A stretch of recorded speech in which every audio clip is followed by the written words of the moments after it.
Hello viewers, today we shall talk about another modification in the polygon clipping algorithm named as Wheeler-Atherton polygon clipping or simply the Wheeler algorithm.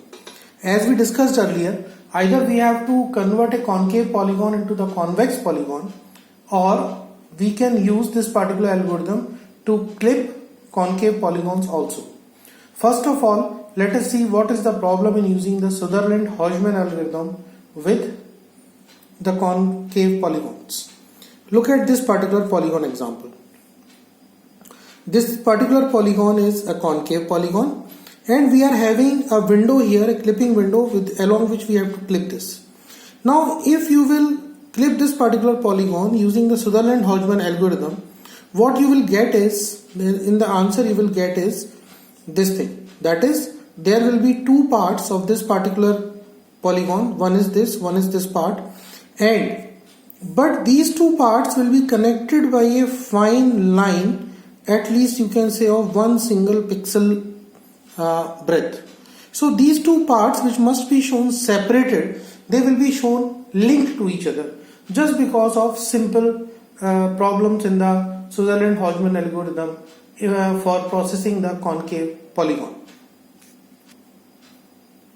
Now look at this particular polygon. Suppose that we are having this polygon and we are using this clipping window to clip the polygon. We should get these two parts. One part is the upper part and second part is this lower part after clipping, but not the connected two parts. Okay. So if you see if the algorithm is correct, it will give you the right answer. It will show you the two parts separated, as now you can see in the diagram. Two separate parts, one clipped portion of the polygon here and another remaining portion, clipped portion of the polygon here. These two should not be connected. Now how this is done? It depends on two things. One is the order in which we are processing the vertices, or you can say we are processing the edges of the polygon to be clipped. Right? That is, either we are processing the polygon edges in the clockwise order or in the anti-clockwise order.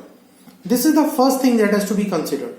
Second thing that we have to consider after this is what kind of polygon it is. And the second thing is what kind of polygon it is, which means whether that particular polygon edge is an outside to inside pair or whether it is an inside to outside pair. So remember that two factors means दो बातें decide करेंगी कि आपको क्या करना है. पहला, आप पॉलीगॉन की एजेस को क्लॉकवाइज ऑर्डर में प्रोसेस कर रहे हैं या एंटी क्लॉकवाइज ऑर्डर में प्रोसेस कर रहे हैं, और दूसरा, जिस एज को आप करंटली प्रोसेस कर रहे हैं वो बाहर से अंदर की तरफ जा रही है पॉलीगॉन बाउंड्री के या अंदर से बाहर की तरफ आ रही है. इन दो बातों पर डिपेंड करेगा कि आपको क्या करना है. They are saying that sometimes हमें पॉलीगॉन की बाउंड्री को फॉलो करना होता है और कभी कभी हमें क्लिपिंग विंडो की बाउंड्री को फॉलो करना होता है. देखिए रूल क्या है. Suppose that we are processing the edges of the polygon in the clockwise fashion, means we are going like this. सबसे पहले हम ये वाली एज प्रोसेस करेंगे, फिर ये वाली एज, फिर ये एज, फिर ये एज, फिर ये एज, फिर ये edge, like this. So this processing is going on in the clockwise order. Okay, you can see this, we are processing in the clockwise order. अगर क्लॉकवाइज ऑर्डर है तो there are two possibilities again. अगर clockwise order में suppose that during the clipping if we are processing and in outside to inside pair, जैसे for example ये पहला वाला देखिए आप एज, इसमें आप कहां से कहां जा रहे हैं, बाहर से अंदर की तरफ जा रहे हैं. मतलब ये कौन सी एज हो गई, आउटसाइड टू इनसाइड एज. तो अगर आप किसी आउटसाइड टू इनसाइड एज को प्रोसेस कर रहे हो तो आप किसके साथ साथ मूव करोगे, जो पॉलीगॉन है उस पॉलीगॉन की बाउंड्री के साथ साथ मूव करोगे. ध्यान रखिए, पॉलीगॉन की बाउंड्री के साथ मूव करोगे. राइट. दूसरा केस आता है कि हम क्लॉकवाइज चल रहे हैं और साथ ही साथ जिस एज को हम प्रोसेस कर रहे हैं वो कौन सी एज है, it is inside to outside edge. ठीक है, अंदर से बाहर जाती हुई एज है. तो उस केस में आप जो क्लिपिंग रीजन है, आपका जो क्लिपिंग विंडो है, उस क्लिपिंग विंडो की बाउंड्री को फॉलो करेंगे. जैसा कि आप यहां पर देख सकते हैं कि ये एक एरो मार्क किया गया, यानी कि हम ऊपर की तरफ जाएंगे, which means that कि after this vertex V3 and this intersection point, the next point to consider means इसके पहले क्या हो रहा था, हम इस पॉइंट के बाद इस वाले पॉइंट से लिंक हो जाते थे, लेकिन अब वो नहीं करना है. आपको कैसे जाना पड़ेगा, you have to go through the window boundary, clipping window boundary in the clockwise fashion. Means आप यहां से वापस लौट के इस वाले पॉइंट से अपने आप को कनेक्ट कर देंगे, तो इतना पोर्शन आपका जो है क्लिप होकर के अलग हो जाएगा।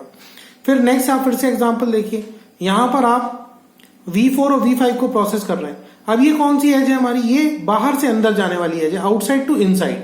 तो इस केस में हम क्या करेंगे, we will go all along this particular polygon boundary, है ना। फिर आ जाइए नेक्स्ट, अब आप देखिए आप V5 से V6 को प्रोसेस कर रहे होंगे, तब आप कहां से कहां जा रहे हैं, आप इनसाइड टू आउटसाइड जा रहे हो, ठीक है ना, अंदर से बाहर की तरफ। तो इस केस में आपको क्या करना है, you have to follow the clipping window boundary. आपको यहां से देखिए इंटरसेक्शन पॉइंट से आगे किसको फॉलो करना है, क्लिपिंग विंडो बाउंड्री को फॉलो करना है इन क्लॉकवाइज डायरेक्शन। इस तरह से आप सिंपल एक छोटा सा चेंज करके, किसमें, सुदरलैंड हॉजमैन एल्गोरिथम में, we get the Weiler Atherton algorithm, and with the help of this algorithm हम कॉनकेव पॉलीगॉन्स को भी क्या कर सकते हैं, क्लिप कर सकते हैं, and we will get the correct result. So remember this simple modification. Next form of clipping that we have is called as curve clipping.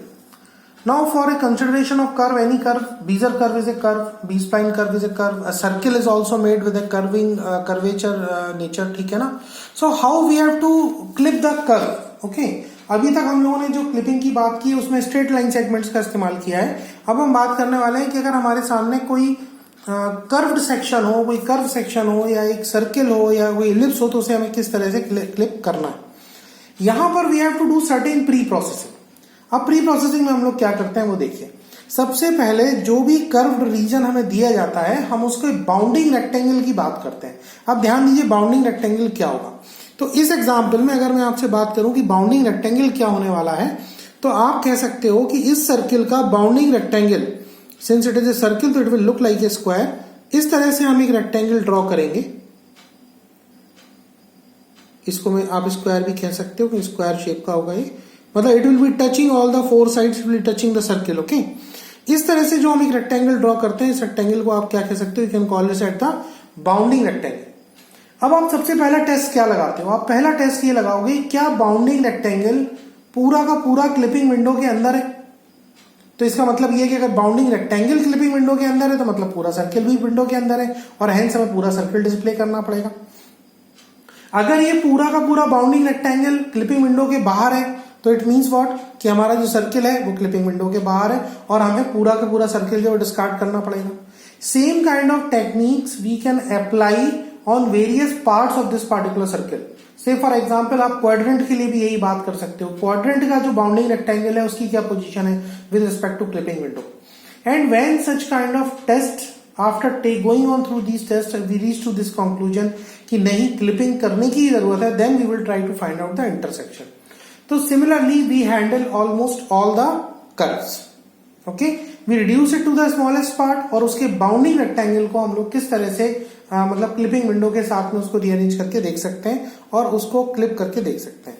इसी तरह से आप देखिए कि इस बाउंडिंग रेक्टेंगल के हिसाब से, सॉरी, इस क्लिपिंग विंडो ने जब इस सर्किल को क्लिप किया तो केवल इतना पोर्शन जो है वो हमारे पास निकल के इस सर्किल का क्लिप होकर के बाहर आया।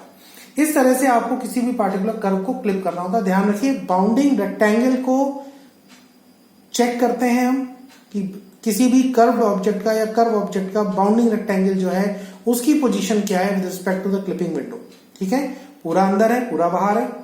अगर वो पूरा अंदर है तो पूरा सर्किल डिस्प्ले कर दो, पूरा बाहर है तो पूरा बाहर कर दो, सर्किल को डिस्कार्ड कर दो। लेकिन अगर वो क्लिपिंग पोजीशन में आ रहा है, क्लिपिंग कैंडिडेट है, तो फिर हम सर्किल के किसी सब पार्ट को के बाउंडिंग रेक्टेंगल की बात करते हैं।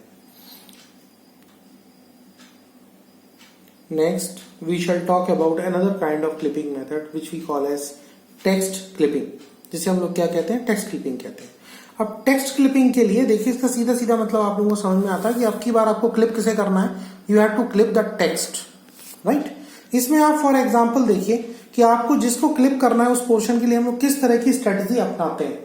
हमारे पास दो तरह के फॉन्ट्स हैं, आउटलाइन फॉन्ट्स और बिटमैप फॉन्ट्स। देखिए हम किस तरह से काम करेंगे। सबसे पहला केस देखिए, ये हमारे पास क्लिपिंग विंडो है और ये दो स्ट्रिंग्स हम लोगों ने दी हुई है, और ये जो स्ट्रिंग के चारों तरफ डॉटेड लाइन से आप देख रहे हैं, this is called as the bounding rectangle of the string, okay. पहली अप्रोच है all or none string, which means that, जिसका मतलब ये है कि हम उस स्ट्रिंग के बाउंडिंग रेक्टेंगल को मैच करते हैं। अगर वो बाउंडिंग रेक्टेंगल पूरा का पूरा क्लिपिंग विंडो के अंदर है, किसका बाउंडिंग रेक्टेंगल? स्ट्रिंग का बाउंडिंग रेक्टेंगल। अगर वो पूरा का पूरा क्लिपिंग विंडो के अंदर आ रहा है तो हम क्या करते हैं, उस स्ट्रिंग को डिस्प्ले कर देते हैं। लेकिन अगर बाउंडिंग रेक्टेंगल किसी स्ट्रिंग का पार्शियली अंदर है, पार्शियली बाहर है, तो उस केस में हम पूरी की पूरी स्ट्रिंग को डिस्कार्ड कर देते हैं। इस अप्रोच को कहा जाता है ऑल और नन स्ट्रिंग, यानी या तो पूरी स्ट्रिंग डिस्प्ले की जाएगी या फिर पूरी स्ट्रिंग को हम डिस्कार्ड करेंगे depending upon its position. Display करने के लिए स्ट्रिंग को पूरा का पूरा या स्ट्रिंग के बाउंडिंग रेक्टेंगल को पूरा का पूरा क्लिपिंग विंडो के अंदर होना चाहिए। आप देख सकते हैं ये जो ऊपर क्लिपिंग के लिए कंडीशन दी गई थी, उसके बाद क्लिप करने के बाद ये स्ट्रिंग को हमने डिस्कार्ड कर दिया है और ये वाली जो स्ट्रिंग है वो डिस्प्ले कराई जा रही है यहाँ पर, string 2। This approach is called as all or none string clipping strategy. अब नेक्स्ट अप्रोच में देखिए, सेकेंड अप्रोच जो स्ट्रिंग को क्लिप करने की है, that particular approach is all or none character approach. Remember क्या अप्रोच है हमारी यहाँ पर second approach? All or none character clipping approach. यानी अब हम स्ट्रिंग को एज ए होल नहीं देखते हैं, बल्कि किसको देखते हैं? एक सिंगल कैरेक्टर के बाउंडिंग रेक्टेंगल को देखते हैं। जैसे फॉर एग्जाम्पल आप यहां पर देखिए कि इस केस में कितने केसेस हमारे पास बन के आ रहे हैं। देखिए ध्यान से, ये स्ट्रिंग 4 जो है पूरी की पूरी क्लिपिंग विंडो के अंदर है, इसलिए ये स्ट्रिंग 4 पूरा का पूरा यहाँ पर डिस्प्ले हो रहा है। ठीक है, फिर नेक्स्ट यहां पर देखिए, इसमें string स्ट्रिंग 3 में हमारे पास केवल S जो है उसका बाउंडिंग रेक्टेंगल बाहर है, मगर T से आगे पूरी स्ट्रिंग जो है वो किसके अंदर है? क्लिपिंग विंडो के अंदर है। तो इसमें से S केवल डिस्कार्ड हो जाएगा, रिमेनिंग TRING3 स्ट्रिंग 3 का रिमेनिंग पोर्शन पूरा का पूरा डिस्प्ले हो रहा है। और ऐसा क्यों हो रहा है? क्योंकि हमने T के बाउंडिंग रेक्टेंगल को मैच किया कि वो क्लिपिंग विंडो के अंदर है या बाहर है। नेक्स्ट इस वाली स्ट्रिंग पे आ जाइए। स्ट्रिंग 1 में आप देख रहे हैं कि NG1, यहां पर केवल NG और 1 जो है इतना पोर्शन हमारा किसके अंदर है? क्लिपिंग विंडो के अंदर है। तो केवल इतना पोर्शन हमारा डिस्प्ले हो रहा है यहां पर NG1, right. Similarly come to this particular position, यहां स्ट्रिंग डायगनली लिखी गई है, इसमें STR, ये 3 चीजें तो किसमें आ रही हैं आपकी? Within the clipping window आ रही हैं। और जो रिमेनिंग पोर्शन है उसका मीन्स से फॉर एग्जाम्पल I जो है वो आधा अंदर है और आधा बाहर है, और NG2 पूरी तरह से बाहर है। तो आप देख सकते हैं केवल पहले 3 कैरेक्टर्स STR ही हमारे क्लिपिंग के बाद डिस्प्ले कराए गए हैं। रिमेनिंग जो पोर्शन है वो पोर्शन हमारा जो है वो क्लिप कर दिया गया है। स्पेशली आप I को देखिए, क्योंकि वो पूरा कैरेक्टर क्लिपिंग विंडो के अंदर नहीं आ रहा था। तो यहां आप एज्यूम करेंगे कि हर कैरेक्टर के चारों तरफ एक बाउंडिंग रेक्टेंगल बना हुआ है, और हम उस बाउंडिंग रेक्टेंगल के हिसाब से डिसाइड करते हैं कि वेदर ये पूरा का पूरा कैरेक्टर क्लिपिंग विंडो के अंदर आ रहा है या नहीं आ रहा है। अगर पूरा कैरेक्टर क्लिपिंग विंडो के अंदर है तो वो क्लिप करके डिस्प्ले कर दिया जाएगा, अगर वो पार्शियली भी बाहर है तो उसको डिस्कार्ड कर दिया जाएगा। Next clipping method is to clip the individual characters, means component wise. Okay, now look at these things. String 1, string 2. How they are being clipped here in this particular window, you can see. Here TRING1, this much portion is totally within the window. So TRING1 is displayed here full, means complete each and every individual character. But the character S, here it seems that some portion of S is inside the clipping window and some portion is outside. So in this case we will clip it that such that ki only the portion which is inside the clipping window is displayed here and the remaining portion is clipped. Same thing here is done with the character T. Only that much portion of T is displayed here after clipping, that is visible, or you can say that is falling inside the clipping window, right? So understand what we are doing here. हम exact हर character का जितना हिस्सा दिखाई पड़ रहा होता है clipping window के, तो उसे क्लिप करके डिस्प्ले कर देते हैं, और रिमेनिंग हिस्से को हम लोग क्या करते हैं? हटा देते हैं। इस केस में ध्यान दीजिए, अगर आपका फॉन्ट आउटलाइन फॉन्ट है तो आपको छोटे छोटे लाइन और कर्व क्लिपिंग के मेथड इस्तेमाल करने पड़ेंगे। अगर ये पिक्सल बिटमैप फॉर्मेट में है तो आपको डिसाइड करना पड़ेगा कि कितने पिक्सल्स उस बिटमैप मैट्रिक्स के within the clipping window आ रहे हैं और कितने पिक्सल्स बाहर आ रहे हैं। That thing is called as individual character clipping strategy. Our final method that we are going to discuss regarding clipping called exterior clipping. अब एक्सटीरियर क्लिपिंग में देखिए हम लोग क्या करते हैं. Instead of clipping what is inside the clipping window, we clip everything which is outside the clipping window. Means, for example, say suppose that we are given up a window like this, small window you can see here, right? अब आपको main screen पर कोई चीज display करनी है, तो आपने decide किया कि इतने पोर्शन के अंदर मैं डिस्प्ले करूंगा, तो what will happen, everything with in this particular portion will be removed and the remaining part of the screen will remain like as it is. Such kind of clipping technique is called as exterior clipping. इसका सबसे ज्यादा use कहां पर किया जाता है, जहां पर कि जैसे हम लोग किसी पेज फॉर्मेटिंग कर रहे हैं या प्रिंटिंग इंडस्ट्री में इसका इस्तेमाल किया जाता है. इस टेक्निक का यूज आप अपनी विंडो स्क्रीन पर किसी पार्टिकुलर स्मॉल विंडो को शो करने के लिए भी करते हैं. सपोज करिए किसी बड़ी स्क्रीन पर आप सेंटर में एक छोटी विंडो को दिखाना चाहते हैं. What technique is used there? उस स्मॉल विंडो के बाहर जितना पोर्शन होता है उसको क्लिप नहीं करते, उस स्मॉल विंडो के अंदर जितना पोर्शन आ रहा होता है उसको क्लिप करके हटा दिया जाता है और उसमें एक दूसरा कंटेंट जो है वो डिस्प्ले कर दिया जाता है. जैसे फॉर एग्जांपल मान लीजिए कि मुझे ये छोटी सी विंडो के अंदर इस किड को डिस्प्ले करना था, तो व्हाट आई विल डू, मैं इतना पोर्शन इस मेन स्क्रीन का इतना पोर्शन क्लिप करूंगा और उसके अंदर अपनी दूसरी फोटो को डिस्प्ले कर दूंगा. बाकी बाहर का हिस्सा जो है इस विंडो के बाहर का हिस्सा पूरा का पूरा एज इट इज रहेगा. So this kind of technique is called as exterior clipping. So with this we finish our discussion over various clipping methods. Thank you very much.